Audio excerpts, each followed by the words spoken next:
Book 5 Chapter 10. I stared down at the page. The name Sheriff Thomas Patcher stared back up at me. What happened to Sheriff Jonathan Miller?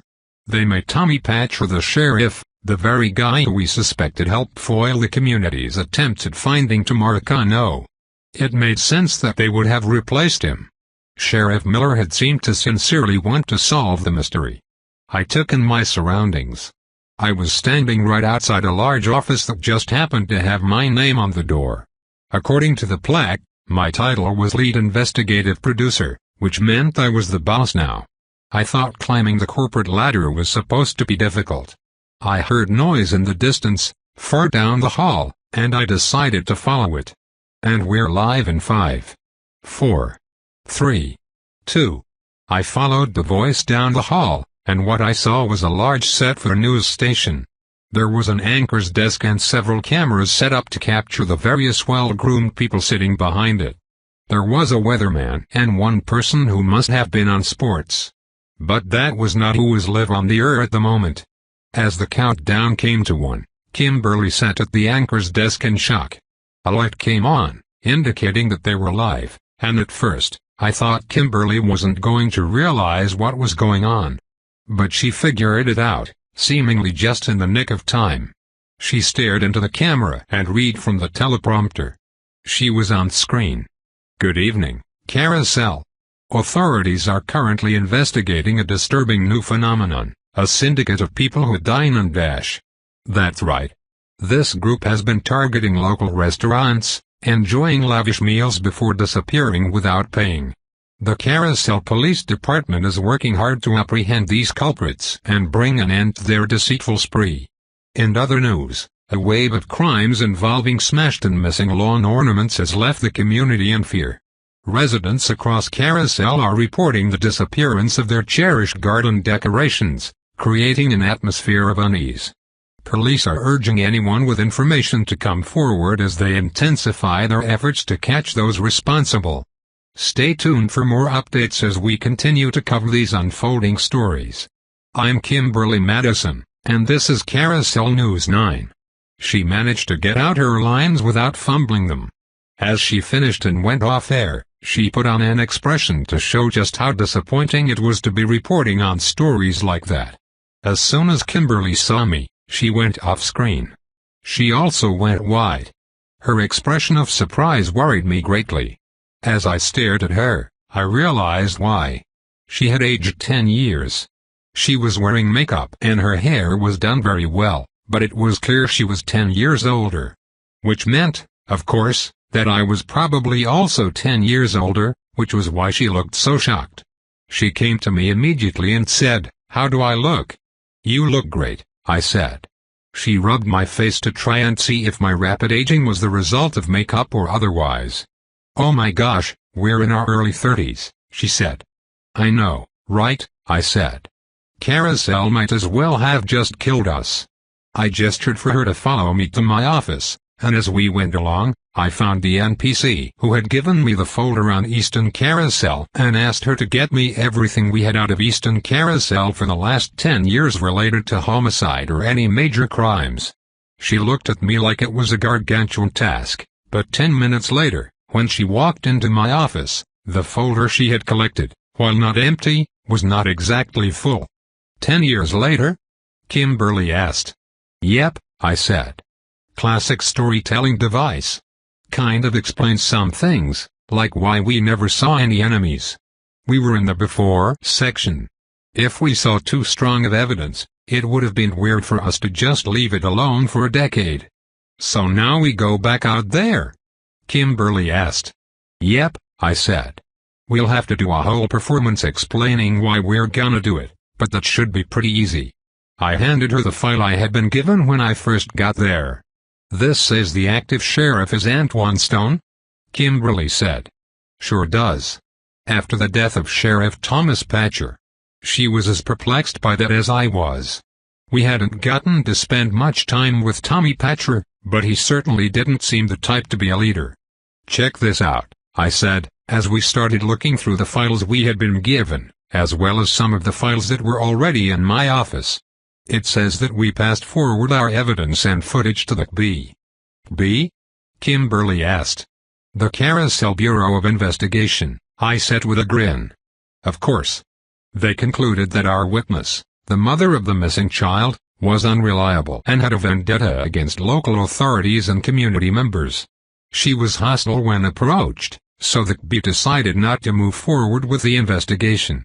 At least our characters hadn't given it up completely. We had tried to get the real cops involved. Looking through all the information we had from Easton Carousel didn't reveal a whole lot. There were a few crimes, sure, but mostly domestic disputes. There didn't seem to be a whole lot of crime in Easton Carousel. But other news was not so positive. Easton Carousel had gone through droughts, famines, and all sorts of agricultural and economic upheaval. We had lots of stories of people leaving town, looking for better prospects elsewhere. It sounded like Easton Carousel wasn't the happy little farming town it might have been before. After we had searched and felt satisfied, the scene that we had come to expect started to play out on screen. Kimberly walked down the hall toward me. "Hey, Kimberly, come here a second," I said. "Do you remember Tamarcano?" Kimberly paused for a second, not in reflection but out of curiosity. "Of course I remember, Riley." "Well, check this out. 2 residents that we could connect to either the disappearance of Tamarcano or the death of Benny Harless, if you remember him, have been killed." "Homicide?" she asked, looking at the folder. "Yep," I answered. "Strange, huh?" We continued to go back and forth for a while, and we just remained on screen, so we kept talking. Carousel was mining us for a good conversation, something that could justify our decision to return to the case. I leaned against my window and looked out over Carousel proper. "What investigative journalists we turned out to be, huh?" I asked. "It's a little early to say turned out," Kimberly said. "We still have our whole careers ahead of us." "Doesn't feel that way," I said. "Remember when we told ourselves that finding Tamarcano was gonna be the beginning for us, that we were going to be real journalists? What happened to us?" Kimberly paused and reflected. "We did the best we could, Riley.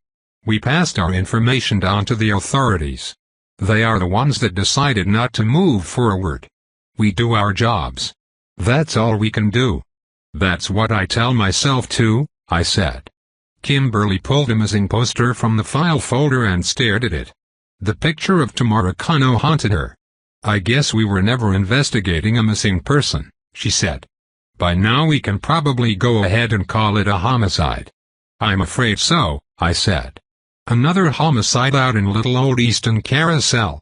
We didn't say anything for a time. "So, a murdered sheriff?" she asked. "That sounds newsworthy. You think it's worth checking out?" I asked. "If only we could get the lead investigative producer to approve it this time." I smiled. "I don't think that'll be a problem," I said. "We got a cameraman and a company car and we're gone while there was still plenty of daylight." The drive to Easton Carousel was pretty quick. It wasn't actually that far away by car. Still, Carousel got a few shots of us driving away from the setting sun. When we got there, it became very evident what changes had been made to Easton Carousel. The place was more desolate. Half of the shops in town had shut down, with the exception, of course, of the general store, thank goodness. Dinah's uncle's gas station was now called Patcher's one-stop shop. The fields were depressing. The harvest was going to be meager. I could tell that even though I knew very little about farming. I had seen the fields 10 years ago, and by comparison, things were looking bleak. The crops hung lifelessly. There was desperation and dust in the air. As we came into town, we saw a water tower that had been spray-painted with the words 10 years, "Where is Tamarcano?" We knew our way to the sheriff's station. Within no time, we found ourselves in the audience of the acting sheriff himself, Sheriff Antoine Stone. On screen. "Howdy, Sheriff," I said. "Hello," Antoine responded. He decided to play it as if he didn't recognize us. But as we sat in his office and stared at each other, we tried to see the humor in our rapid aging. "How can I help you folks?" Antoine said. "Sheriff Stone, Kimberly started. "You may not remember us, but around 10 years ago, we were in town doing some investigative reporting for Carousel News 9. "Oh, you," he said. "Yeah, I remember you. It's not every day that big city reporters come to Easton Carousel. So, I suppose you heard about the murder of my predecessor and thought we were worth your time again." "We thought that we would come down for a follow-up," Kimberly said. The murders were definitely a factor, given that the two decedents were tied to both the disappearance of Tamara Kano and the death of Benny Harless. "The death of Benny Harless," Antwon said. He thought for a moment. "I hadn't thought about that in years. That was ruled an accident. We can't exactly connect crimes just because the people involved knew each other. Not here in Easton Carousel. It's a small town. If we did, all crimes would be connected." He smiled, and I could see he was toying with us. He had clearly planned out how he would approach his character. "Cut the crap," Kimberly said. "You know that what happened was suspicious. You know that there was more to that story." Antwon looked down at his desk. "If there was something suspicious," he said, "I doubt that this is a place where you could ever uncover it." "What do you mean by that?" Kimberly asked. Antwon paused and then spoke. "The last 10 years have been tough for Easton Carousel. People are always looking for somebody to blame. 10 years ago, I was the hotshot who caught a fugitive. Nowadays, I've got a target on my back. Folks are blaming me for these murders somehow.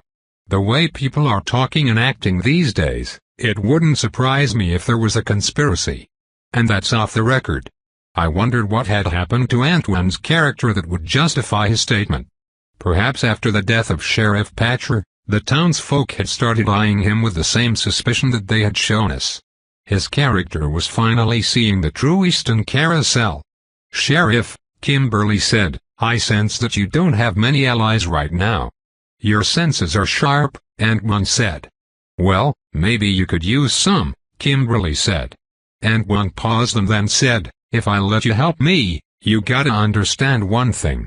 Time moves fast and slow at the same time in a place like this. To some of the people here, 10 years ago was yesterday." "I know the feeling," Kimberly said. "Suppose you might want to talk to who I got locked up in a cell," Antwon said. "Was he using an accent?" "Who?" I asked. "Well, it just so happens that Tamara Kano's mother was caught vandalizing things around town with spray paint. Seems she thinks 10 years is long enough. I suppose we should talk to her," I said.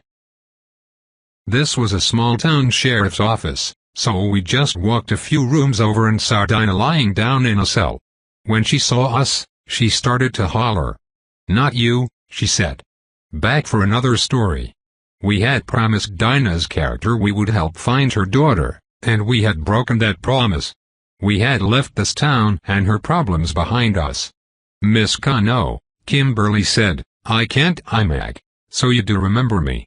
How come you didn't remember whenever I sent your station letters every month trying to get to you? I called every week for 3 years, it felt like, just trying to get some more attention on my daughter." Kimberly paused. "I'm sorry," she said. "There was nothing we could do with the investigation. We handed it off to the B." "The B?" Dinah ranted. "All they wanted to do was prove that nothing bad had happened so that they could go back to the city. They ignored my calls, too." "Well, we're back on the case now," Kimberly said. "You don't need to forgive us, but if you're ever going to find out what happened to your daughter, we're your best shot." Dinah shook her head. "You're just going to get your story and leave." "The story we're going to get," Kimberly said, "is the story of what really happened. We're here to find the truth." Dinah stared down at the ground. "The truth doesn't matter here in Easton Carousel. I've been trying to tell them that the Patchers were involved for years. Miss Kano has been harassing the Patcher family for the better part of a decade," Antwon said. "Every few months, we're getting called out to arrest her for trespass." Kimberly nodded. "We don't plan to harass them," she said. "If they're involved somehow, we plan to make sure everyone knows." Dinah waited for a moment as if trying to think of a line. "What choice do I have?" she said. "It's either you or nobody," and I've tried nobody. Book 5 Chapter 11 And one let Dinah out of her cell, and we prepared to start our investigation. The beginning was easy. The murder of Sheriff Thomas Patcher had occurred in the parking lot of the sheriff's department. That section had been marked off with police tape. On screen. There really isn't anything to investigate, Ant-Man said. Seems like the assailant just came up from behind him and lacerated his throat. We've got the local coroner trying to determine if the head was cut off in one go or if it happened after the sheriff bled out. There really wasn't much to see at the crime scene, just a pool of blood. The crime scene photos weren't much more helpful either. The killer had left the head, which was quite an ugly thing to see, but I couldn't find any additional clues. We canvassed for witnesses, Ant-Man said. One woman claims to have seen a tall man walking in the dark around the time of the murder. That's all we have so far for the sheriff, at least. Off-screen. Sounds like you've been busy, I said. Ant-Man nodded. I've been working on this since yesterday. I woke up sitting in my police cruiser outside of this crime scene. Whatever happened to the old sheriff? I asked. They got mad at him after the harvest failed that year. The public sentiment seemed to be that if the search hadn't gone on so long, people would have been able to get their crops out of the field before the frost. They decided to pin the whole thing on him, kicked him out, and put one of the Patchers in his place. We got in our cars and followed Ant-1 to Tug Montgomery's junkyard. We weren't driving. We had brought a cameraman just like last time. This one's name was Ted, and just like Nick, Ted didn't say much. Everywhere we went, we would do an investigation, and then Kimberly would film a report on it. Sometimes, we would be on screen for it, and other times we wouldn't. We didn't know what to do, so we just tried to stay in character. At the Montgomery junkyard, the scene was quite a bit more gruesome. On screen. Somehow Mr. Montgomery ended up with his hands in this crusher, which held him in place while the attacker removed his head, Ant-Man said. We're gonna have to clean the description up when we film the interview, Kimberly said. Ant-Man nodded. There are no witnesses per se, but the victim's wife was at home during the crime. We should talk to her, Kimberly said. The junkyard was large and sprawling, and at the front of it was a very poorly kept and modest home. Ant-Man knocked on the door. Sheriff's Department, he called out. He seemed to get a kick out of being able to call himself the sheriff, and I was sure that helped him with NPCs. Moments later, a small gray-haired woman came to the door. Sheriff, you're back. Yes, we just have some follow-up questions. What are they doing here? She asked, looking at me, Kimberly, and Dinah. She kind of had a point. I brought in third-party consultants, given that we're short-handed. They are here in an investigative capacity. I'm sure you don't mind. On the red wallpaper, her name was Virginia Montgomery. She was an ordinary NPC, and if I were to read her expression correctly, she absolutely did mind us being there. But she didn't say anything. She just let us inside, staring at Dinah the entire time. We still didn't have a good explanation for why Dinah would be with us, but we just tried not to draw attention to her. You can sit here, Virginia said. Would you like some lemonade? Ant-Man thought for a moment and said, no, thank you. I couldn't blame him. The place was not particularly hygienic. The interview began like normal, with pleasantries, and it proceeded to be woefully unhelpful with Ant-Man leading things. There was nothing out of the ordinary, Virginia said as she fixed her hairband for the third time. Kimberly stepped in. Ma'am, it sure would help us figure things out if you could tell us how Tug was acting leading up to his passing. I told you, Virginia insisted. There was nothing out of the ordinary. Kimberly didn't respond. None of us did. We just watched and waited for her to continue. Virginia shook her head. Maybe Tug was a little bit excited, but I don't think it has anything to do with his death. Excited? Kimberly asked. He said that someone was following him the last few days, Virginia said. And you didn't think that was relevant to his death? Ant-Man asked. Well, it's just the person he said was following him couldn't have been following him, she said nervously. Who? Kimberly asked. For a moment, Virginia didn't say anything. Virginia, Whoever it was, we need to know. He said Benny Harless was following him, Virginia said. He said he was being followed by Benny Harless' ghost. We looked at each other. Kimberly looked back at her and asked, and why exactly would Benny Harless' ghost be haunting Tug Montgomery? Virginia realized she had messed up. She sputtered out a few words and said, no reason. It's just, I don't know, maybe he ripped him off on a few deals they made. There was nothing out of line. We continued talking to her. As far as NPC interviews go, we had her on the ropes, but it seemed we had exhausted her of information about Tug's death. She didn't know what Tug had meant by being followed.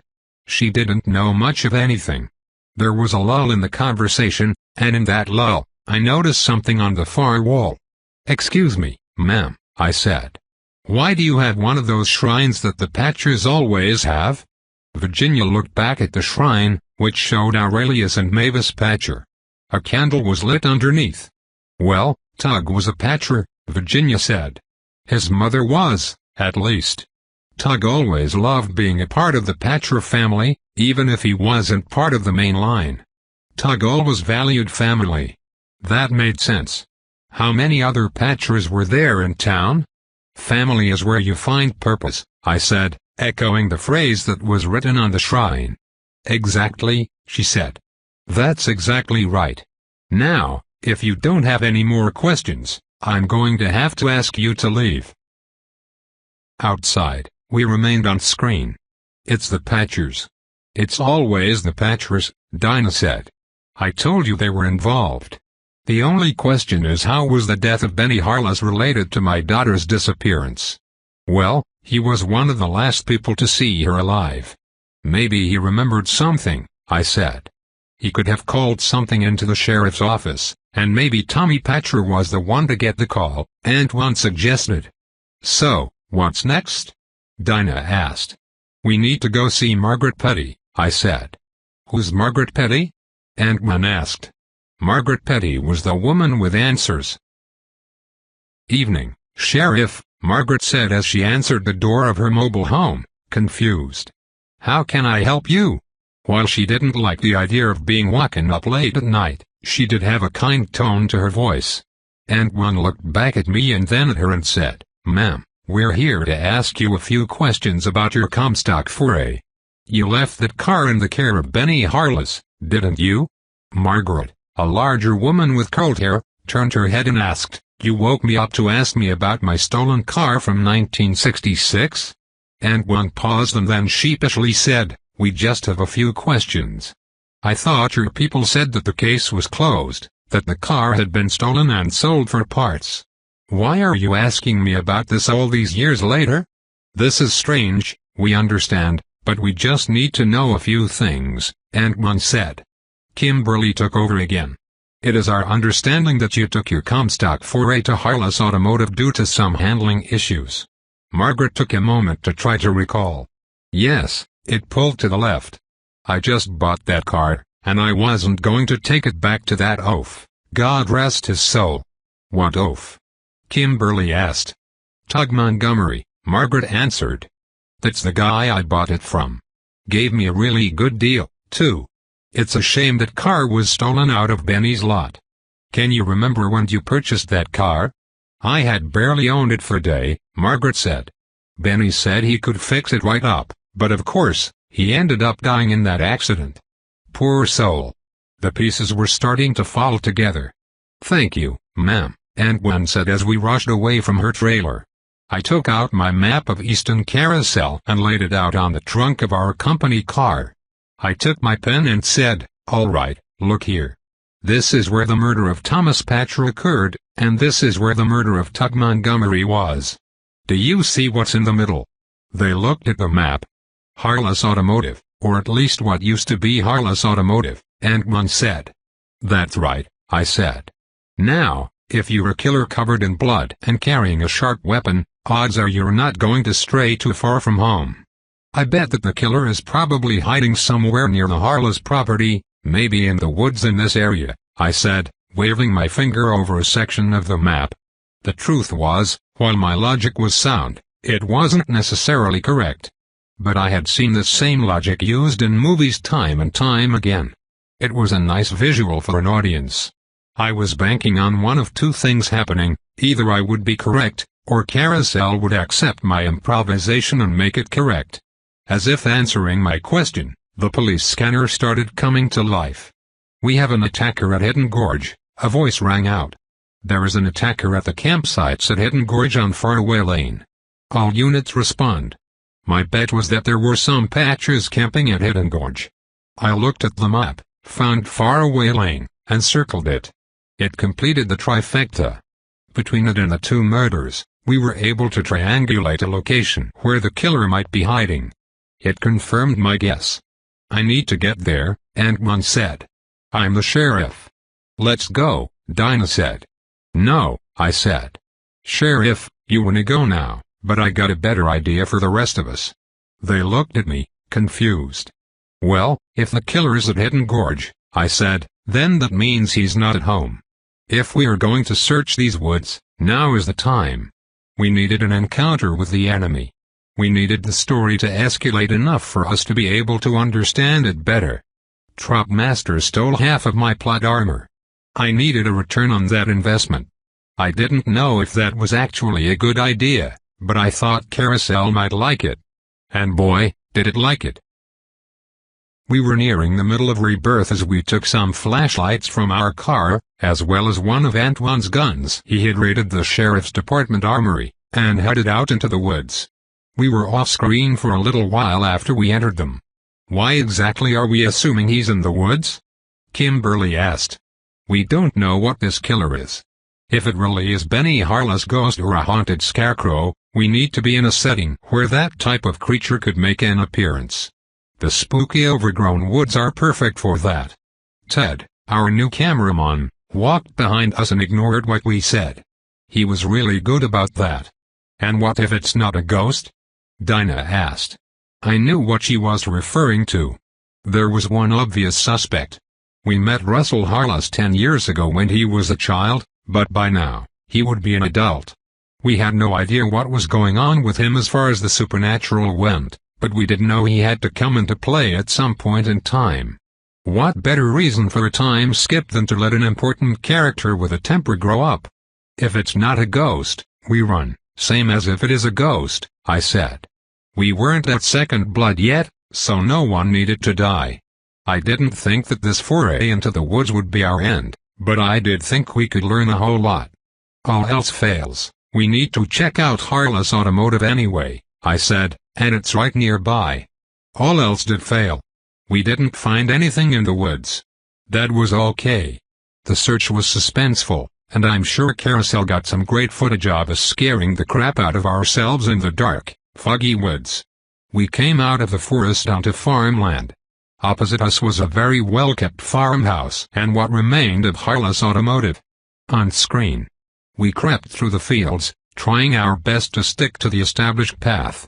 We knew better than to trample on plants around here. Kimberly shone her light out into the field. All that answered us was darkness and waving grains of wheat, as well as rows of sunflowers and corn. "This place is doing great," Kimberly said. "It looks like they haven't had crop failure at all." I nodded.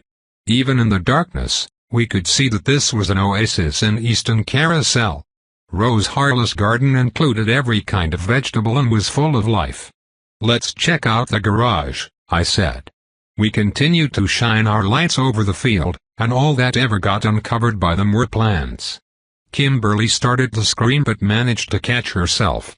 She shone her light on a wooden cross in the field.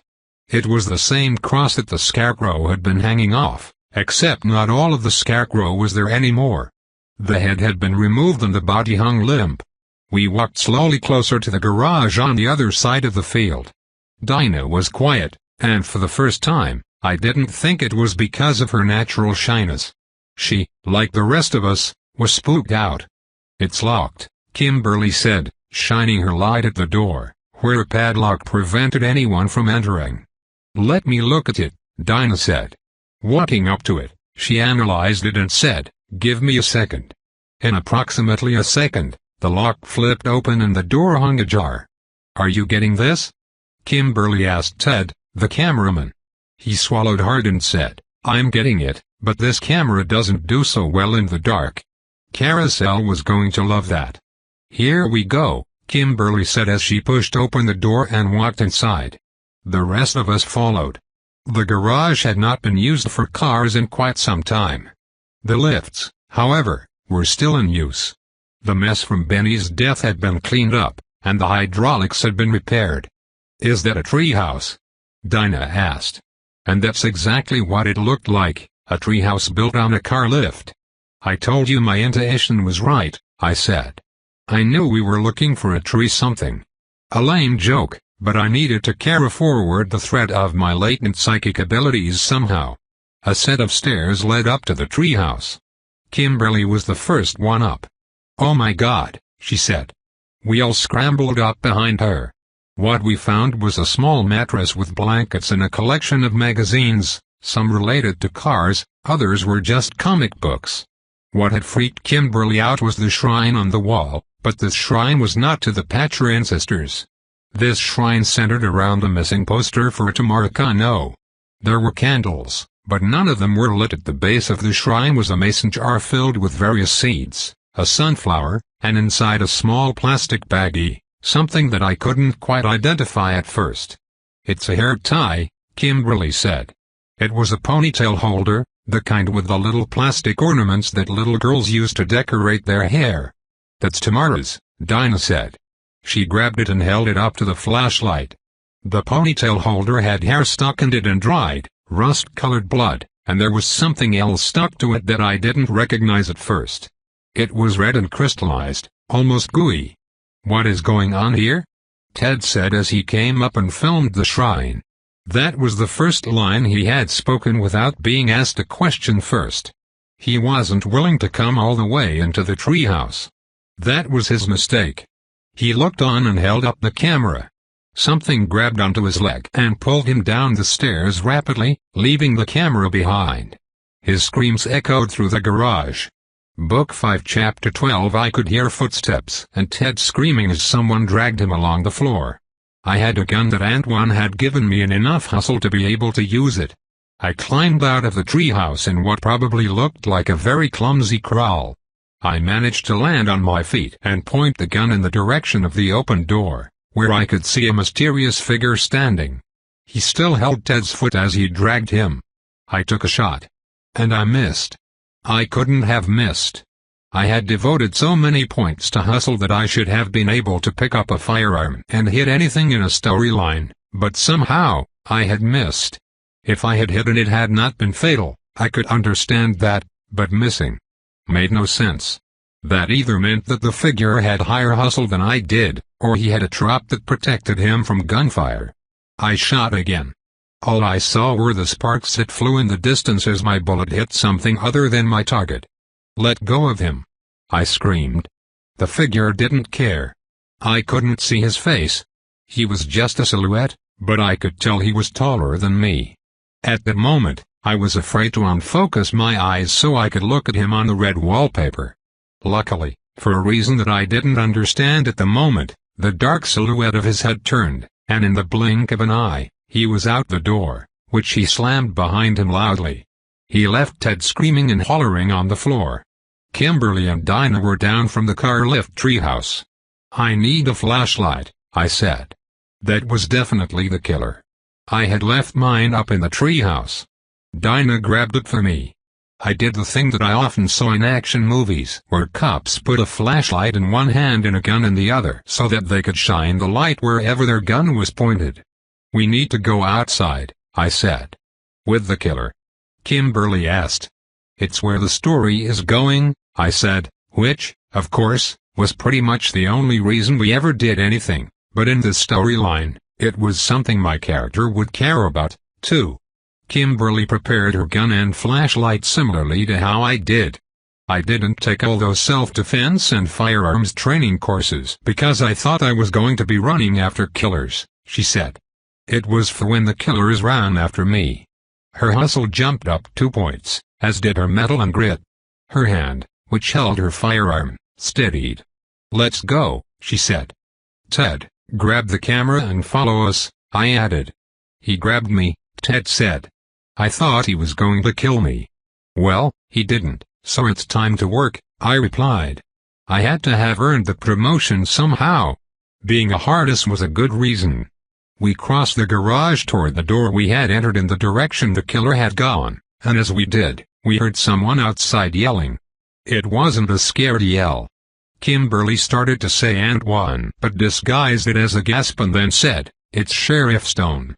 Outside, he was yelling, "Hello, Miss Madison, are you here?" If he was in character outside, that meant that he was on screen, and we were also on screen, which meant that something was about to happen that involved all of us. Kimberly rushed out the door. Dinah and I were right behind her, and Ted had found the courage to get his camera and follow us lightning quick.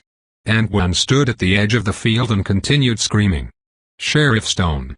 Kimberly cried out. Antoine turned to us, and that's when we saw the killer. He stepped out of the shadows like he was coming out of thin air. He stepped up behind Antoine. "No!" Kimberly screamed, and we all ran in the direction. "Get down!" I screamed and raised my gun. Antoine had good reflexes and was already on edge, perhaps more so than might be expected. As we got closer, I could see in the moonlight that he was sweating and gaunt. He rolled out of the way before the killer could get behind him. And there, by the light of the night sky, I got my first look at Benny. Not Benny the haunted scarecrow that I would know from the sequel, not a ghost or a magical thing at first glance. The red wallpaper just called him Benny. Benny. Plot armor, 28. Line of underscores. Tropes. Vigilante justice. This villain is an anti-hero who seeks to dole out justice with their own hands. Soft magic is confusing. The enemy's lore is vague and broad and offers little insight into the specifics of how the enemy operates. Convenient spirituality. Does this enemy have powers beyond its physical body? It must, even if it doesn't often show them. Gun to a knife fight. In this story, bladed weapons will be made equal to firearms in terms of effectiveness in some manner. Slasher teleportation. The villain is able to disappear or reappear without the characters noticing during chase and fight scenes. The immortal mask. This villain cannot be defeated, captured, or unmasked until their identity and motive have been deduced. Where I had expected some sort of supernatural flying creature, he was just a man. He held a sickle and wore the head of the scarecrow that had been hanging in the fields. He had gardening gloves on and heavy work boots. Of course, he wore Benny Harless coveralls with the name tag that I recognized. Antoine managed to run away over toward us. He had his gun drawn, and he was ready to fill the supposed Benny with lead. Benny was quick, however, and ran immediately into the cornfield, disappearing quickly. "We have to get out of here," Kimberly said. Something that I couldn't tell her because we were on screen was that this Benny did not have the same trap that had prevented the previous one from killing her and me. That had been called Judgment Call, and it was conspicuously absent from his loadout here. We had always wondered whether or not we could die in this storyline. We wondered whether the Judgment Call made by Benny, the haunted scarecrow we knew, would apply to this story. It appeared we were wrong. That trap would not protect us. This Benny was not the mysterious god of the cornfield. This Benny was a slasher, and we could be next. "Where is your car?" Antoine said. "It's down the road at the trailhead," I said. "With him out here, we'll never make it." "Then we make a stand," Antoine said. As he said that, the wind started to blow and howl, and the sunflowers, corn, and wheat became dancers in the moonlight. Was Benny waiting to attack us from within them, or had he used his slasher teleportation, and was he waiting behind us right now? "Over there!" Dinah yelled. Her outsider's perspective was great for this. It allowed her to notice anything new or unusual immediately. As soon as I could turn my head, he was gone. "No, over there," Dinah said, pointing to the complete opposite side of the cornfield. This time, he stuck around for a while. All I could see was the scarecrow's fabric head that he had used as a mask. I could see now that he had cut 2 slits where the eyes were so that he could see. Behind those slits were dark, button-like eyes I recognized. Kimberly must have recognized them, too. In an instant, he was back in the cornfield, and we were running back toward the garage. Despite our considerable hustle, he beat us there. He was impossibly quick. He stood between us and the garage, menacing, his sickle poised to slice. "Russell?" Kimberly asked softly. Benny the slasher took a step back and tilted his head in the way that Michael Myers always did. "You don't want to kill us," Kimberly said. "We were not the ones who hurt Tamara or your dad. That's who you're after, right? You know who did it, and you're getting revenge." He had the immortal mask drop, which meant we needed to identify him and his motive. That was one of the primary reasons I could rule out him actually being a ghost. Surely, we wouldn't be asked to solve the mystery of who the killer was if his name really was Benny. We had a theory. As the detective main character, Kimberly needed to solve the case. We figured that Benny the real Benny had seen something when fixing a car. He had seen the bloody ponytail holder and called it into the police, only for Tommy Patcher to be the one to get the call. They had continued their cover-up by killing the friendly car mechanic. There had been dried, crystallized goo on the ponytail holder, too, which I assumed came from the stuff that had leaked out of the broken lift. Benny, or should I say Russell, just stood and stared. It took long enough for me to start wondering if we were actually correct or if we needed to elaborate, but as I stared into those eyes, I knew that they belonged to the child I had met before, now all grown up. In a flash, Benny ran off into the cornfield again. The chase scene indicator turned off. The story was far from over. We hadn't even seen Second Blood yet. We were about to find out where our decisions had led us. We all started looking at each other, expecting to go off-screen any moment, but we didn't. The scene wasn't over. "Russell!" A woman screamed from back in the direction of the garage. "Russell, where are you, honey?" It wasn't coming from the garage. It was coming from the building next to it, the farmhouse. Rose was wearing a nightgown and a quilted jacket as she ran out into the darkness holding a shotgun. "Who are you?" she screamed at us, training the gun at us. "Miss Harless," Kimberly said, raising her hand. "It's Kimberly Madison with Carousel News 9. Do you remember me?" "Yes, I do," Rose said, keeping the gun trained on us. "Dinah, is that you?" "Yes, Rose, it's me," Dinah said. "Well, what are you doing out here in the middle of the night, bringing reporters?" She finally lifted her shotgun. Dinah walked forward and said, "We were searching for a killer. We thought he might be connected to my daughter." Rose changed temperament at that. She was neither the hard, dangerous woman with a shotgun nor the kind, evasive woman we had first met. She started to cry. "Why would you be looking for a killer here?" she asked, sobbing. "Ma'am," Aunt Mon said, "I tracked the killer back here. He was a tall male wearing blue coveralls and a mask that looked like a scarecrow's head." Rose continued to sob. "I don't know anything about that," she said, not able to look us in the eye, just as she was never able to look us in the eye when she talked about her son. "You know something, don't you?" I said. She would not look at us, and she didn't respond. I was willing to get a little greedy. I didn't feel like I was going too far out on a limb, but I wasn't sure about what can of worms I was about to open. "There's something strange about him, something not of this world." "I can feel it," I said. "I can feel it in the wind. I can feel it when I look at him. Now more than ever." Rose turned her head and looked at me. She was about to speak. I could feel it. Aunt Mon's radio started to go off. "Sheriff, are you hearing me? Sheriff, can you respond?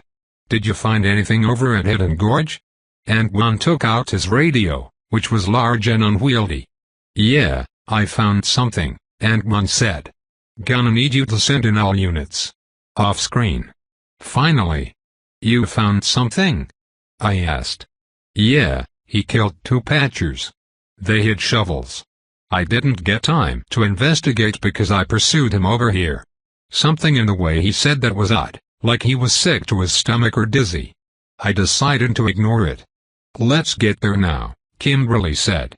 We practically ran 2 miles up the road to the trailhead where our car was. Rose came too. It made sense that she would be in the next scene, but it was odd for her to come running with us holding a shotgun and nothing but a coat and nightgown. In a movie, you would never question something like that. We all piled in and quickly made our way to the campgrounds at Hidden Gorge. We were there before any of the other police. "It's this way," Ant-Man said. The campgrounds were very nice. They were well laid out, with an established trail between them. They all centered around a small area where the gorge was wide enough, and its water was still enough for a small swim beach to be made, though it was quite a climb down. "It's over here," Ant-Man said, leading us past that place. Luckily, we had our flashlights because the forest was thick. Ant-Man started to feel uneasy. Kimberly walked up ahead and grabbed his arm, and he didn't push her away. It just dawned on me that we had sent Ant-Man into the woods alone. I had thought the campgrounds would be populated enough that he wouldn't have a problem. It would seem he had lost the benefits of his play at Cool Drop at some point in time. We needed to get to the end of the movie soon. He led us through the forest along what was not an established trail but was clearly trodden before. On screen. "Over here," he said. It took about half a mile of hiking into the woods before we found the small clearing filled with moonlight. A headless patcher lay on the ground. It was one I didn't recognize, but there were so many patchers that it was possible I had already seen him. But there was another patcher, Woody Patcher, whom we definitely recognized as being the gas station attendant. He was babbling to himself. I could see his lips moving, and I could see blood coming out from his mouth, but I couldn't hear what he was saying, not until I got really close. And what he said made no sense. "Couldn't finish. Send help." That's all he said over and over again. "Couldn't finish. Send help. Couldn't finish. Send help." And then, finally, when his eyes acknowledged us for the first time, he said, "People here. Couldn't finish. Send help." As Ant-Man had said, shovels lay on the ground, and they began digging a hole in the moonlight. "Oh my God," Dinah said. I grabbed one of the shovels from the ground. The hole was not yet complete, but its size and shape made me fear I knew exactly what was in it. Quickly, Kimberly and I began digging while Dinah stayed at the edge and talked to her daughter as if she were there. "It's you. I finally found you," she said. "I had a feeling. Maybe now I can be at peace too." Sure enough, a couple more feet down, I struck a trunk, like the kind people would pack their clothes into in the olden days when they traveled by train. It was just big enough for the remains of a young girl. Ant-Man was incensed. He went to Woody Patcher, ignoring whatever wounds he might have had, grabbed him, and asked, "What were you doing here? What happened to her?" Woody barely acknowledged what was going on, but he did answer more or less. "Tug might have talked. Need to move her again. People are here. Couldn't finish. Send help," was all he said in that same soulless rhythm. Book 5 Chapter 13 Morning came, a relief to all of us. We didn't get time to sleep. We had a plan to enact. "All right, folks," Ant-Man said as we stood in the town hall, "I'm just gonna cut straight to the point. We got a killer on the loose, and he's coming after Patchers." Whispers went through the crowd. We had invited about 30 of the Patchers along with as many non-Patchers as we could find. Being alone in a room with a bunch of Patchers didn't seem wise. "If he's coming after us, then it's our business, not yours," Merle Patcher said. It was clear that he was seen as a sort of leader among the family. We tried to invite all the Patchers that we had met, including Corduroy Patcher, who owned the general store. We needed to keep him involved because we planned on robbing him blind, and that would be easier to do if something were to happen to him. "Why can't you tell us more than this?" one of the Patchers screamed. "I'm a mother with children at home, and if I'm going to pull them out of school, I need to know why you think he is after us." They really wanted to know how we knew they were the target, even more than they wanted to know why they were the target. Others called out in agreement. "Listen," Ant-Man said, "I understand your frustration, I really do, but this guy has taken out 3 of your kin, and one more looks like he is on the way out at the clinic. We need to coordinate efforts to help keep you all safe." "We don't need your help to coordinate efforts," Merle said again. The 10 years since we had last seen him had not diminished the man. He was a thunderstorm in human form.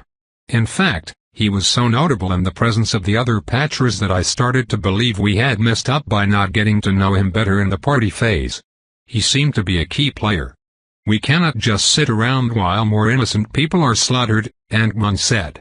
"Nobody ever said nothing about just sitting around," another patcher said. "I don't understand," one of the citizens who we knew for sure was not related to the patchers said. "How do we know that this person is only attacking people of the patcher bloodline? Why would they do that?" The patchers got real quiet. "We're not making any inferences about that at this juncture," Ant-Man said.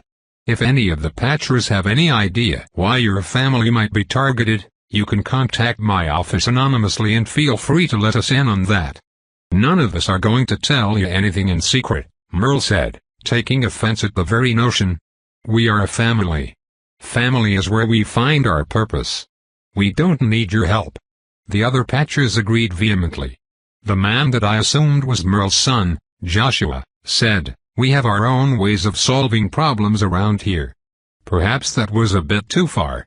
Merle looked at him with a scolding expression. "The fact is," Merle said, "we just are not impressed with the current leadership of the sheriff's department. I have no reason to believe that you would be able to protect us, so we are going to protect ourselves." The meeting went on like that for another hour, with different patchers throwing out one-liners for Carousel to pick through. We had been up all night, ensuring that no one came and stole Tamara Kano's body.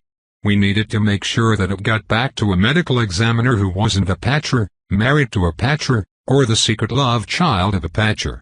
We weren't sure if this was the right course of action, but we did know that the patchers were all involved. The best thing we could do was get them on screen and talking about it. We even managed to hide our cameraman in the room, his camera concealed under a pile of old sheets and rugs. We were getting nearer and nearer to Second Blood, and we weren't sure which direction the plot would take. There were so many potential patchers to be killed. How were we supposed to know which ones were next? Just as the conversation started to wind down, the final patcher showed up and made a loud entrance as he ran into the room, nursing a wound on his hand and hollering to the heavens. He was a patcher by marriage. His name was Jeffrey Fields, the representative of Eastern Carousel. The years had not been so kind to him. "He got Della," was all Jeffrey could say. "He got Della. I tried to stop him, but he shot me here in the hand." "Russell shot him." Ant-Man quickly rushed to the man and looked at his wound. He looked over at us and then back at the wound. "He shot you, huh?" Ant-Man asked, holding up the wound. It was a bleeder, all right, a small bullet hole on the skin between the thumb and pointer finger. It was apparent upon close inspection that the gunpowder residue, which was always visible in movies, was on the inside of his palm. "What are you trying to say?" Jeffrey said. "Our suspect doesn't use firearms," Ant-Man said. "He uses a blade." Jeffrey went wide. "You let that man take my sister!" Merle screamed from across the room. He rushed toward Jeffrey and took his own look at the man's wound. "I should have never let you marry her. I knew you couldn't protect her. Tell me that wound doesn't look like it came from that little girl gun that you got," Merle said. "Merle, I swear," Jeffrey said. "I did everything I could. I just didn't want you to think. How many times do I gotta tell you, boy? You can't hide anything from family," Merle said in a hushed and frankly terrifying voice. "We gotta find her," Merle said. "Everybody, go pray. We need to finish this." Off-screen. "Go pray?" The patchers poured out of the town hall and found their way to the gas station and the general store. I stood and watched outside, having no clue what was going on. "She's at Hidden Gorge," one of them screamed. "She's on her way to Hidden Gorge." None of this happened on screen, but it did happen in front of us, which meant we were supposed to see it. NPCs would often guide us toward the next scene, and it was clear the next scene was back at Hidden Gorge, where we had found Tamara's body. It wasn't unusual to get directions like that, but the manner in which we had gotten them was confusing. We all piled into Ant-Man's police cruiser. On screen. We had played this game for a while now, and I knew exactly what we needed. You interrupted him when he was searching at Hidden Gorge, I said. Maybe that's where he went. He might think her body is still there. Antwan nodded. That's the best clue we have, Antwan said as he put the car in gear. Off-screen. The needle on the plot cycle was on the precipice of second blood. Whatever was about to happen, it was about to happen soon. For the second time, we arrived at Hidden Gorge before anyone who left before us did, despite all logic. On screen. Others were there already. Benny, his captive Della, and his mother Rose were a little way down the trail in a field next to the gorge. Russell must have already found that Tamara's body was gone. He had brought Della here to see it, I had to infer. Russell, Rose cried out, what have you done? It's not too late, baby. Just don't do this. Russell stood at the edge of the gorge. This wasn't anywhere near the swimming area. If they fell from there, they would not survive. Russell, baby, I know you're angry, but revenge is not the answer. This is not what your father would have wanted. Benny held a sickle against Della's neck. It was clear he was deeply troubled by his own actions. Why does he have her? Kimberly asked. Don't you remember? I asked. She got a new car around the time that Tamara Kano went missing. People were gossiping about it. You have to ask, what happened to her old car? Kimberly's eyes widened. Tug Montgomery, she said. Yep, I replied.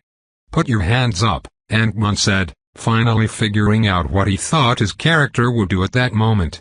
Let the woman go. There are better ways to resolve this. She can go to prison.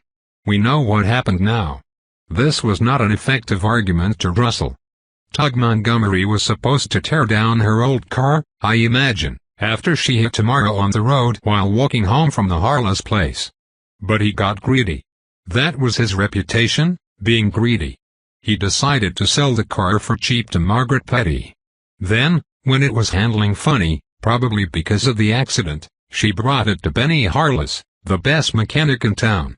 Della had accidentally killed Tamara, and to get away with it, she had called upon her family to help cover up the crime, which they had done, even when that meant killing Benny Harless. There was a chance she was drunk when it happened. She had been flushed and had trouble standing the last time I saw her. I couldn't say. Did they just tell their entire family about it? Dinah asked. How did it seem like everyone was in on it? Everyone was acting so suspicious, the entire Patra family. I shrugged. Maybe they just are that close of a family, I said, not really sure why they would tell everyone in their family about a murder. There she is. Someone screamed in the distance. Suddenly, footsteps were coming from everywhere. I turned around and looked, and I saw no fewer than 50 Patras, all toting guns and pointing them at Russell. Hold on, everybody. Antwan screamed. That's not how we're going to handle this. Russell here is going to let her go, and then I'm going to arrest him. You got that? Throughout everything, Rose continued to sob. Now she called out, Russell, sweetheart, you were not meant to do these things. Please, please, for the love of your own mother, let her go. Revenge isn't worth it. Revenge will consume you, and if it consumes you, what will you become? Was that a line from the trailer? Russell seemed to consider this. Let her go now. Merle screamed. If anything happens to her, we are gonna fill you so full of bullet holes that your mama here will have nothing left to bury. Rose cried out. It was a classic scenario. Talking down the killer, telling them how revenge was not the answer, and then, of course, the killer is always persuaded to set aside the vendetta that they've been working on for years and let everything go because revenge is evil, and in a movie, you can't have a sympathetic character be evil. Of course, that's the way it usually went. In a slash, Russell cut Della's head almost completely off, stopping only at her spine as he swiped. She fell to the ground, gurgling and bleeding. Della! Merle screamed. You dumb son! I couldn't hear what else he said because the entire area came alive with gunfire. The bullets penetrated Russell's torso, tearing through and leaving spatters of blood. Some of the guns were very powerful and left entire holes in his torso. They shot him at least 20 times. Rose screamed out, No. It was abundantly clear that the hail of bullets was designed to be lethal by the script. They hit every square inch of his body, including his head and chest. Still, he stood for a moment long enough to stumble backward and fall into the abyss behind him. Just as he did, second blood struck on the plot cycle. Well, that would certainly explain why no one had to die in this movie. First blood was Benny Harless.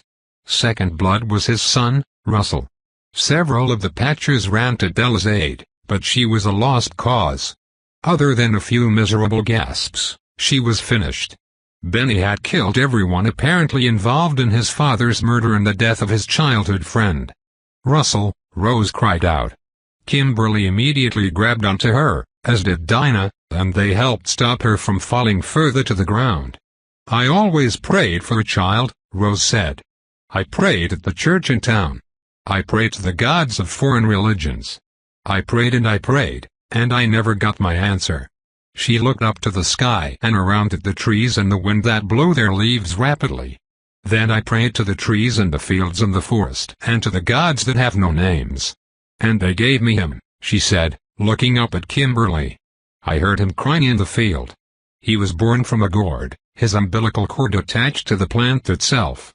But he was my boy. He was mine to look after. A child of the fields, the spirit of the harvest in human form. Such a special boy. Until they did this to him, she said. When they killed his father, I saw darkness form inside him, an anger that was unnatural, and now he is free. I was so distracted by her confession of Russell's supernatural origin that I hardly noticed the Patchers were all standing perfectly upright and still, their weapons at the ready. We were in the finale, and it was time to meet the real enemy. The Patchers. Plot armor, 15-28. Line of underscores. Tropes. Twist villain. This villain may have initially appeared to play a more minor part in the story, even appearing as an NPC, but when the film's apparent villain falls, this villain's true nature is revealed. Hidden in plain sight. This villain cannot be attacked on screen until it attacks the player or is otherwise identified as hostile. Attacking it will not be effective, nor will it change the story. It will cause the player to go off screen for a time. Pattern killer. Before the finale, the villain will only kill victims chosen according to a pre-established motive. No neighborhood watch. The villain will not be seen by NPC witnesses when off-screen. Hive mind. This villain's mind is linked to that of similar villains. The unseen hand. This enemy is guided by a greater force. This guidance may be a part of the lore or the meta. Strength in numbers. The enemy is at its strongest in groups. Singling its members out will weaken them substantially. Fungible enemy. This enemy is composed of countless largely interchangeable units whose numbers will not diminish until the scene is concluded. There always seems to be more to come. Skeletons in the closet. Once the players discover this enemy's dark secret, the win condition is get the truth out. Hive mind? I started to question in my mind. Then the question was answered. In family, we find purpose, Merle said. Then, they all said it with him. In family, we find purpose. It just occurred to me that we had inadvertently done the thing we were so careful not to do earlier, the thing about being alone with a bunch of Patchers. Oh damn, I said as they all spoke and moved in unison. Run. Book 5 Chapter 14. We have to leave now, I said as I ushered them to follow me. Luckily, whatever weird ancestor-worshipping ritual the Patchers were going through was keeping them from turning to us, but I knew it would only be a matter of time. The Patchers did what they had to do to protect their family. They covered up the death of Tamara Kano. They killed Benny Harless. We knew of those crimes, which meant we were next. Antoine, Kimberly, Ted the cameraman, Dinah, Rose, and I hoofed it back to Antoine's cruiser. It wasn't that far away, and we had just followed the path to the cliffside. Still, we were too late. When we got there were Patchers standing around, staring, downloading their evil magic programming. As we headed toward the car, one of them fired 3 shotgun blasts into the hood, and because this was a movie, a fire ignited, quickly consuming the vehicle's cab. There was no explosion, though. Maybe it wasn't in the budget. Other than that, the Patchers just stood there and chanted, "In family, we find our purpose," over and over again. "What is going on?" Rose exclaimed. "Oh, right. That's what we needed to do. We needed to explain what was going on around us and react to it. I think we are finding out what all those shrines around town are for," I said. "I don't understand," Kimberly said. "Are they a cult?" "Worse," I said. "They are a family." We ran away from the car toward the woods. "We're gonna have to cut through here to get to the Harlow's property," I said. "Antoine, you made it through before. Do you know the way?" Antoine didn't respond. He had lost his cool, and as he stared into the woods in the darkness, I realized he was having a problem bigger than just the jitters. "Rose, do you know the way back to your home?" I asked. "I think so," she said. She was still sobbing but was at least able to communicate. I had expected her to be too distraught to help, but she wasn't. We started to run into the woods, following her directions. Antoine managed to snap out of it, and soon, we were running for our lives. Rose was, however, a problem. As we started running into the woods, it quickly became apparent that she was too slow. She was a normal NPC, after all. We were being chased, and she could not outrun our pursuers.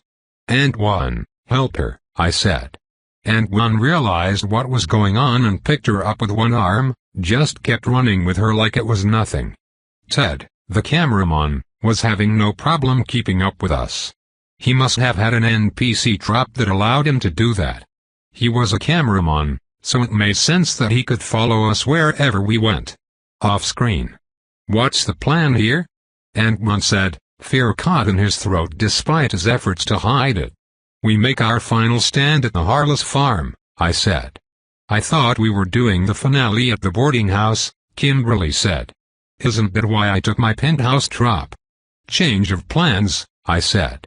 I had to believe that the finale would have been at the boarding house if Benny the Slasher had continued to be the antagonist. When we metaphorically unmasked him, the Patchers became the antagonist. I couldn't imagine that the boarding house would have been as effective at keeping them away. "We need to get to the farm," I said. I had a plan. Ever since I saw Benny Russell's tropes, an idea began forming in my mind. "Guns are not the answer," I said. Russell had a trap that made it so that bladed weapons would be equal to guns.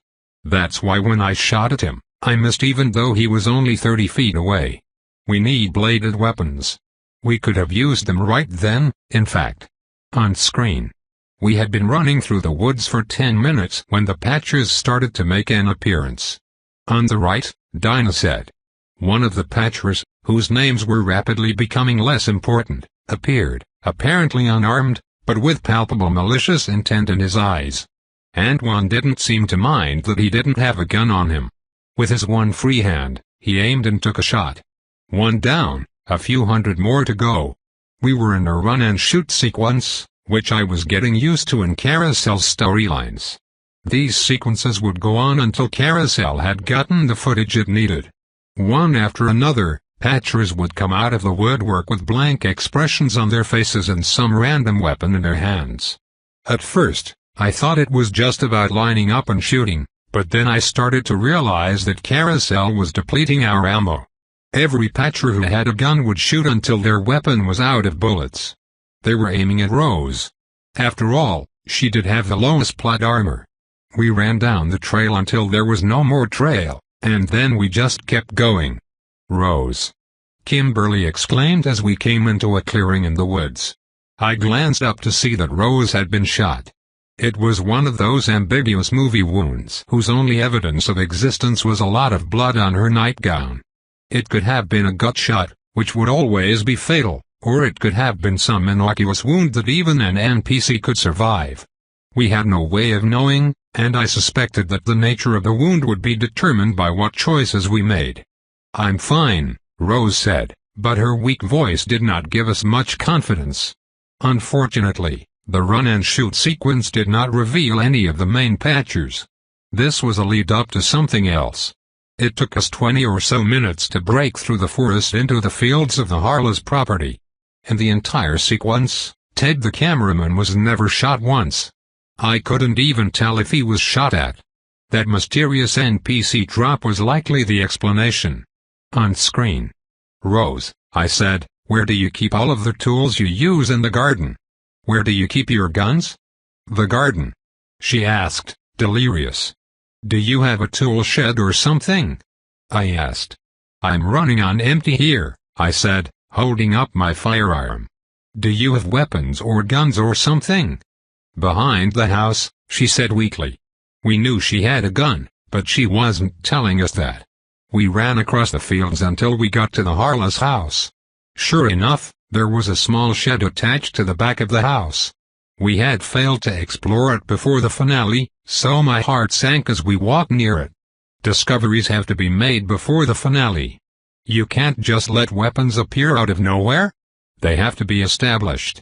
Still, it was established that this was a farm and that they did have tools. Logically, there must be some farming implements that could be used as weapons on this property. As we got to the shed, there was a padlock on it. Dinah ran ahead of us and messed with it for a moment before drawing the gun that Antoine had given her and just shooting the lock off. No use messing with it, she said. As the shed opened and we started shining our lights inside, I gained a little bit of hope.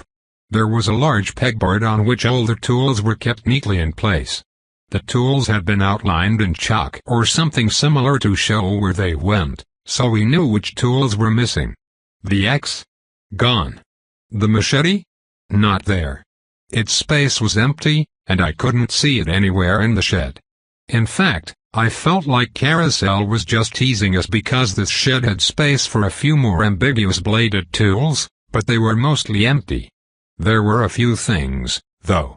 Dinah grabbed a small hatchet. Like all the other blades in the shed, its blade was sharp. Kimberly grabbed a pruning knife and a spade. Antoine took a sling blade, a large wooden handle affixed with a heavy metal hooked blade. Guess he liked French fried potatoes. That left me with two options, the hedge shears and a large, intimidating scythe. It made sense that Carousel would give us a scythe. It fit the theme so well. I chose both. The hedge shears had a delightful surprise attached to them. They had a trap called shushing that buffed the user's metal when using a bladed weapon if they brandished them for the camera before attacking. That was a really cool trap if it had just been attached to a real weapon. I shoved the shears into my belt. Arming sequence complete, I turned to Rose and asked, "Where's your car?" "The garage," she answered. "Of course. Where else would you keep your car if you had a full-size mechanic shop on your property?" The thing was, though, we hadn't actually seen it when we were snooping before. It immediately became clear why. The entire car was hidden by boxes and covered in a sheet. "I don't really get out much anymore," Rose explained. "The farmers' market shut down a few years ago. If people need our produce, they just come here." "Does it run?" Antoine asked. "Yes," Rose said. "Russell kept it in good condition for me. He was such a good son." She began to weep. We weren't going off screen, so I couldn't explain much to the others. I trusted them to pick up on what was about to happen. I doubled over, my hand to my stomach. "What's wrong?" Kimberly asked. "This place feels off," I said. "There's a presence here." "A presence?" Kimberly asked. I had done some minor work to establish my character's latent psychic powers. It would have to do. I just hoped that Carousel would go along with it. I suspected it would. "They're angry," I said. After I said that, the wind outside began to pick up. "We have to expose what the Patchers did," Kimberly said. "We can't let them get away with this. Power through." "No one's going to believe us," Dinah said. "Are we going to tell them that there's some sort of ancestor-worshipping mind-melding cult?" "We might have to leave that part out," I said. "Lots of people honor their ancestors. I guess some people's ancestors are evil." Kimberly ran over to the phone that was still on the counter. She picked the receiver up, put it to her ear, and started to dial, but before she could finish, she paused and looked at the phone. "The phone line's been cut," she said. "Are they outside?" Antoine asked. "I wish this place had windows. I hate not knowing what's out there." The garage did have windows, but they had been covered. "My guess is that a patcher works at the phone company," I said. "Wouldn't be surprised if all of Easton Carousel is cut off." "What do we do?" Dinah asked. "We can't let them get away with what they did." The wind howled outside again. "You guys hit the road," I said. "Kimberly, you and Sheriff Stone in the back seat. Ted, you get in the passenger seat and you turn your camera back on them so Kimberly can report what happened here. Having the sheriff there to confirm things lends authority to it. We've got next to no proof. Just the hair tie and our own eyes. Get the story on tape. Miss Cano, I hope you're okay with driving. I have a feeling there might be company out on the roads. It's gonna be rough." "I can do it," she said. One of the first things I learned about Dinah was that she liked to drive fast. She passed us on our way to Carousel. "What are you going to do?" Kimberly asked. "You all need to take Rose with you," I said. "She needs medical help. That little car is not going to fit all of us." "I'm going to stay here," I said. "I'm the distraction. I need to make them think we're all here locked up in the garage." Kimberly paused as she realized what I was suggesting. Her character would need to react to it. "Riley, there has to be a better way," Kimberly said. "All that matters is that we tell people what happened, right?" I asked. "I told you this story was going to change our lives, didn't I? We're gonna be the hotshot journalists taking down the bad guys like on TV." Kimberly hugged me. "Make sure everyone knows," I said. "I will," she said. They pulled off the cover of the car, and sure enough, it started right up. "I'm going to go clear out anyone who's out there right now," I said. "When I give you the signal, you open the garage and you drive back to the civilized world as fast as that thing will go." It was a plan. "I'm not going," Rose said.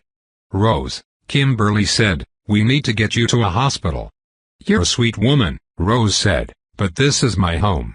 This is where my husband and my son lived. I'm not leaving. Give me a gun. I'm not gonna let those bastards drive me away. They aren't the only ones who know how to pray, and those I pray to have power the Patchers could never imagine." We weren't exactly going to argue with her. And one handed her a firearm and a few bullets. It was time for it to happen. Oblivious bystander was useless for the task I had in mind. Luckily, I had a lot of hustle. Good for sneaking. As I found my way outside, I realized that the stars were gone. It was overcast, the wind howled, and the crops danced to the music. Lightning struck in the distance. I had to stay on the alert. It didn't take long to find some enemies. Some Patchers were working down the road in front of the garage. They weren't speaking to each other. Whatever had happened to them, I suspected they no longer needed to speak. At first, I thought the hive mind drop was completely meta, that they would merely act like a hive mind. That was common enough in movies where there are multiple enemies who seem to anticipate each other's movements so well that it feels like they are coordinated by a higher power. That wasn't the case here. These people were clearly connected to each other, connected by blood, marriage, and magic. I laid my scythe down on the ground. I had tucked my hedge shears into my belt. As I walked cautiously around to the back of the two men standing on the road, I withdrew the shears and held them out menacingly. Sure enough, I could hear the metallic shing sound coming off the blade. I opened it up, and there was a further sound. The Patchers couldn't hear it, apparently. Killing monsters was one thing. Killing human monsters was a whole different thing. Killing human monsters without the use of a firearm, with a blade, was a third thing, and it was the hardest of the bunch. But I had a job to do, and I did it. The first one went down with a swipe at his neck. Then I rushed the second as he looked at me and pierced his torso. I didn't know if the wounds were fatal in real life, but they were movie fatal. These guys didn't have enough grit to stand up to it. "Hey!" Someone screamed from further down the road, hiding in the trees. It was yet another Patcher. This one I recognized. It was Corduroy Patcher. In many ways, he was the only person who had to die in this whole story to ensure that we could loot his general store. I lifted my shears and prepared for a fight. Tobe continued, "Thanks for listening.